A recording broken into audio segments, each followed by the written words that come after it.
मेहमान जनाब शाहिद खाकान अब्बासी, साबिक़ वज़ीर-ए-आज़म पाकिस्तान और कन्वीनर अवाम पाकिस्तान पार्टी। बहुत शुक्रिया शाहिद खाकान अब्बासी साहब। ईद तो आपकी गुजर गई, मगर कुर्बानी भी हो गई और अभी तक एक बड़ी सियासी जमात के लीडर जो हैं वो जेल में ही हैं। तो क्या आपकी तवक्को थी कि 2 साल तो हो गए हैं, अब कितना ज़्यादा एक शख्स को जेल में रखा जा सकता है? और बतौर एक सियासतदान अभी सारी सूरत हाल को कैसे देख रहे हैं? देखिए, सियासी लीडरों को जेल में रखना कोई नई बात नहीं है। ये हर सियासी लीडर जेल में गया है और मजबूत होकर निकला है, ये भी तारीख बताती है। बहरहाल आज मेरे ख्याल है कुछ इस तफरीक को, इस निफाक को ख़त्म करने की ज़रूरत है और ये एक मौका है जो यकजहती का माहौल आपको मिला है मुल्क के अंदर इस हिंदुस्तान की जारियत के बाद और उसकी शिकस्त के बाद, इसको इस्तेमाल करने की ज़रूरत है। इसको कौन इस्तेमाल कर रहा है आपके ख्याल में? कैसे इस्तेमाल हो रहा है इसका? क्योंकि बताएं तो इस मौके से भी कोई फ़ायदा नहीं उठाया गया। जी, नहीं उठाया गया अभी तक। अभी भी वक्त है कि सोच ऐसी बनाएं कि हमने किस तरह मिलकर मुल्क को आगे लेकर जाना है। अगर अपना हदफ मुल्क का मुस्तकबिल रखेंगे तो आपको जवाब मिल जाएगा। अगर आप अपना मुफाद सब रखेंगे तो फिर मुश्किल है। ये किसके लिए कह रहे हैं आप? मैं सबके लिए कह रहा हूँ। मैं सबके लिए कह रहा हूँ, जो अपोजिशन में है, जो हुकूमत में है। लेकिन अब तो लगता है कि हुकूमत के हौसले बुलंद हो गए हैं, इस्टेब्लिशमेंट के हौसले बुलंद हो गए हैं। भारत के साथ जो जंग में एक बरतरी हासिल हुई है वाज़े तौर पे, उसके बाद फ़राख दिली का मुज़ाहरा करने की बजाय तो लगता ही है कि दिल और भी सख्त हो गए हैं और कोई लचक की गुंजाइश ख़ास तौर पे हुकूमत या इस्टेब्लिशमेंट की तरफ से तो नज़र नहीं आ रही। मैं ये कह रहा हूँ कि जो ये ताकत का जोम होता है ना, इक़्तिदार का जो जोम होता है, इसको ज़रा एक तरफ करके मुल्क की मुफाद को देखें तो उसमें आपको हल मिलेगा। ये जब तक ये तफरीक दूर नहीं होगी, ये इंतशार सियासी ख़त्म नहीं होगा, आपका मुल्क तरक्की नहीं करेगा। एक बड़ी वाज़ेह हकीकत है जिसको हम मानने से इनकार कर रहे हैं। इसलिए आज ज़रूरत इस बात की है कि मुल्क में एक डायलॉग हो। मैं हुकूमत से भी कहता हूँ, आप कभी टीवी चैनल है, आप भी ये सर्वे करा लें कि आज लोग किस चीज़ को मुल्क का हल समझते हैं। इलेक्शन किस अमल को तो आपको यही नज़र आएगा कि लोग चाहते हैं कि ये सियासी लीडर, इस्टेब्लिशमेंट, जुडिशरी, जो भी साहिब इख्तियार या इक़्तिदार हैं मुल्क में, ये इकट्ठे बैठें और मुल्क के मसाइल का हल निकालें। वो आज एक डायलॉग का प्रोसेस चाहते हैं मुल्क के अंदर। बतौर एक सियासतदान आपके ख्याल में इमरान खान क्या रोल प्ले कर सकते हैं इस सारी सूरत हाल को रिजॉल्व करने के लिए? देखिए, इमरान खान अपोजिशन में है, जेल में है, उनकी जमात ज़ेर-ए-ताब है, इसमें कोई दो राय नहीं है। तो ऐसे हालात में आपके पास एक ही रास्ता होता है, वो कन्फ्रंटेशन का होता है।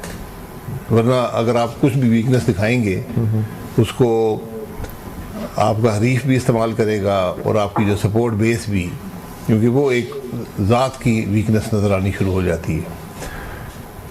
लेकिन इससे ज़रा आपको ऊपर बढ़कर एक ज़रूरत है और ये इमरान खान साहब कर सकते हैं, क्योंकि उनकी जो सपोर्ट बेस इस वक्त है वो काफ़ी यानी बर्दाश्त कर लेगी। वो एक ऐसी सपोर्ट बेस है जो अपने लीडर की हर बात मानने को तैयार है।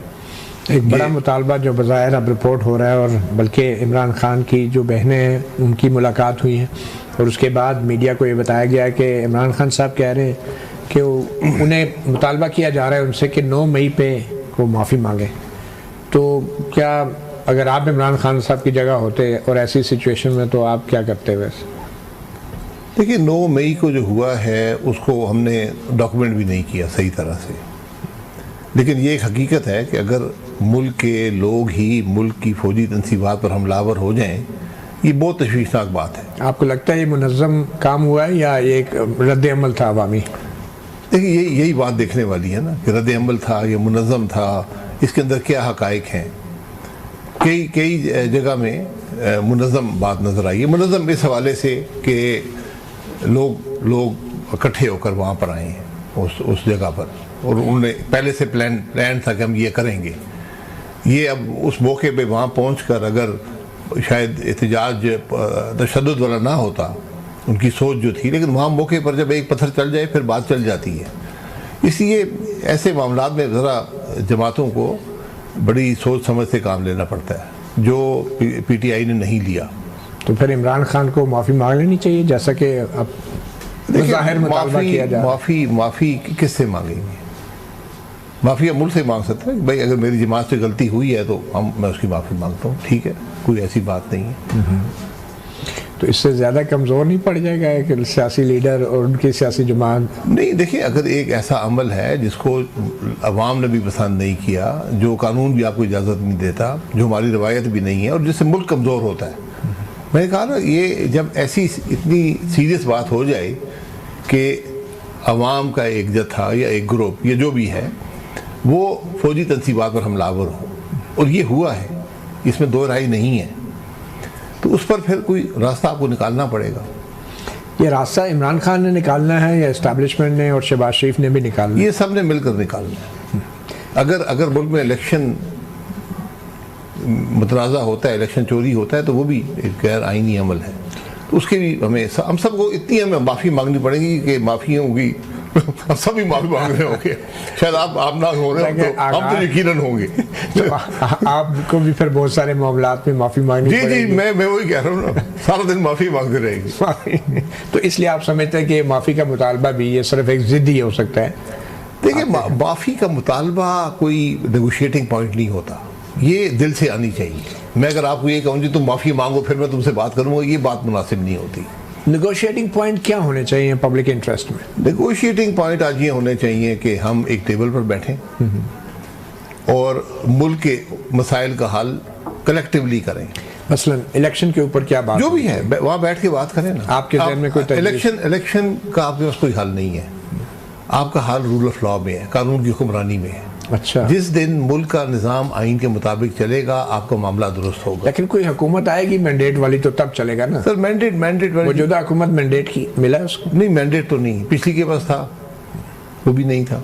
तो अब इसका ना इलेक्शन तो हल है। आप नहीं, इलेक्शन कैसे कराएंगे? इलेक्शन आपके मुतनाज़ा हो गए, जो रिजल्ट आएगा उसको एक ग्रुप नहीं मानेगा। मौजूदा इलेक्शन कमिश्नर के होते हुए इलेक्शन हो सकते हैं दोबारा? इलेक्शन कमीशन के बेचारे का क्या कसूर? बेचारा वो क्या करेगा जब फिर तो सुप्रीम कोर्ट भी हमारी बेचारी थी। इलेक्शन देखिए, अगर आपको, हाँ सभी बेचारे हैं, तो काजी फायजीसा भी बेचारे थे, सारे बेचारे ही है। अच्छा, तो असल कौन है फिर जाबिर? असल देखिए, जाबिर आपने निज़ाम को इतना ख़राब कर दिया है मुल्क में। देखें, हम जो मर्जी सारा दिन कहते रहे, मुल्क में माशाल्लाह का लंबा दौर रहा है, आज हाइब्रिड हुकूमत है। हमेशा इन मामलों से बचना चाहिए। क्या रोल है? आप कह रहे हैं कि फौज का क्लियर रोल, ये क्या है? हाइब्रिड रोल हम सब ने कहा है। भाजपा साहब पिछली हुकूमत में कह रहे थे, आज भी SIFC आपके सामने मौजूद है। SIFC को एक कानूनी शक्ल दे दी गई है, लेकिन क्या वो एक इदारा है जो आइन के अंदर है? आपके ख्याल में क्या? सर, जो इदारा डायरेक्शंस दे सके काबीना को, तो वो फिर आइन से बाहर चला गया। अगर वो एक रेगुलेटरी रोल में है, फिर उसका कोई बात हो सकती है। नहीं, आप कह रहे हैं जो इदारा काबीना को डायरेक्शन दे सके। काबीना को कौन डायरेक्शन दे सकता है पार्लियामेंट के अलावा? जी, तो वही फिर ये मामला काबीना के अंदर रहना चाहिए था। जब आपने एक अलहदा इदारा बना दिया, क्या वो इदारा, मैं सवाल कर रहा हूँ, क्या वो इदारा ये इख्तियार रखता है कि वो काबीना को डायरेक्शंस दे? SIFC की बात कर रहा हूँ। ठीक है, अगर ये है, क्योंकि जो कम से कम कानून बना है उसके अंदर ये बात मौजूद नहीं है, लेकिन तासुर ये है कि जो SIFC फैसला करेगा वही होगा। अगर ये बात है तो फिर आपकी ECC का क्या बनेगा? ECC काबीना का दिल होता है, तमाम इकोनॉमिक डिसीजन वहाँ पर होते हैं, और मैंने आज तक नहीं देखा, शायद कभी हुआ हो, कि ECC का फैसला जो है वो काबीना ने रद्द कर दिया हो। इसलिए हमें बड़ी एहतियात से इन मामलात को डील करना पड़ता है। आप तो सिर्फ SIFC की बात कर रहे हैं यहाँ पे तो जो मुकदमात बन रहे हैं, जो कारकुनों को उठाया जाता है, जो अदालतों से फैसले आते हैं, उनके हवाले से भी अपोजिशन के लोग तनकीद करते हैं। यही मैं कहता हूँ, जब भी फौज अपने रोल से बाहर आएगी, जब उसकी विजिबिलिटी होगी मुल्क के मामलात में, चलाने के मामलात में, तो फिर तनकीद की गुंजाइश निकल। आपको विजिबिलिटी पे एतराज़ है या नहीं? मुझे नहीं, विजिबिलिटी आप बेशक रखें, अच्छा, लेकिन जब आप ये करेंगे तो फिर लोगों को तनकीद का मौका मिल जाता है। इसलिए फौज को अपने रोल के बारे में खुद सोचना पड़ेगा कि हम किस हद तक इस रोल में रहेंगे। चलें, ठीक है। तो आपके ख्याल में ये जो 9 मई का मामला है, इस पे माफ़ी मांगने में कोई हर्ज नहीं है, लेकिन ये कोई हल भी नहीं है, और ये कोई माफ़ी बजाते खुद कोई हल नहीं है। लेकिन अगर एक ऐसा वाक़या हुआ है तो शायद हम सबको माफ़ी मांगने की गुंजाइश है कि हालात वहाँ तक ना पहुँचने देते, क्यों हालात पैदा हुए, हुआ है ना, उसको हमने डॉक्यूमेंट भी नहीं किया, आज तक ये नहीं पता कहाँ पर क्या हुआ। जो लाहौर में हुआ वो तो सबको नज़र आता है, लेकिन वो लोग वहाँ पहुँचे कैसे? बात तो ये, माफ़ी तो सबको, गफलत पे भी माफ़ी मांगी नहीं, चले गफलत पे माफ़ी मांगी है, नहीं आपको हक तो नहीं है ना ये काम करने का। और वहाँ बहुत से बेगुनाह लोग मारे गए जो वहाँ से गुजर रहे थे, उनकी वो जो आपकी वो होती है टेलीफोन का जो नेट होता है उसमें उनका नाम आ गया तो वो भी CDR में। बिल्कुल। अच्छा, ये जो सज़ाएं दी गई हैं फौजी अदालतों की तरफ से और जेल में लोगों को भेजा गया है और सुप्रीम कोर्ट ने भी उन सज़ाओं को अपहोल्ड कर लिया है, तो और फिर सिविलियन अदालतों की तरफ से भी 10-10 साल कैद, एक PTI के एक MNA को भी 10 साल कैद जो है सज़ा सुना दी गई है। आपको लगता है ये कुछ ज़्यादा सख्त सज़ाएं हैं, और या ये अमल जो था अदालती अमल, क्या ये मुनसिफाना? देखिए सख्त सज़ाएँ हैं, लेकिन जो दफ़े लगाए गए थे उनके अंदर मौजूद हैं। इसीलिए मैं कहता हूँ जब आप कानून बनाते हैं तो पहले सोच लिया करें कानून क्या बना रहे हैं, किस पे इस्तेमाल होगा। तो ये ट्रायल फेयर ट्रायल हुए हैं सबके? तो फेयर जो ट्रायल जब तक उसको रिवर्ट नहीं किया जाता फेयर ही समझते हैं। बाकी फेयरनेस की जो तशखीस है वो तो तारीख ही करती है। मैं और आप तो सारा दिन हम कह सकते हैं फेयर है या नहीं है, क्या उसको जुडिशरी उसको आपकी लीगल जो कम्युनिटी है कबूल कर रही है, क्या उसको जुडिशरी कबूल कर रही है, क्या उसको रिलीफ दिया है हाई कोर्ट ने, सुप्रीम कोर्ट ने। बात तो ये है, जब ये ATA बना था इसका मकसद क्या था? आज आप यकीन करें ये सबसे काला कानून है मुल्क के अंदर। ये बना कुछ मखसूस मकासद के लिए था कि मुल्क में टेररिज्म रोज़ एक दबा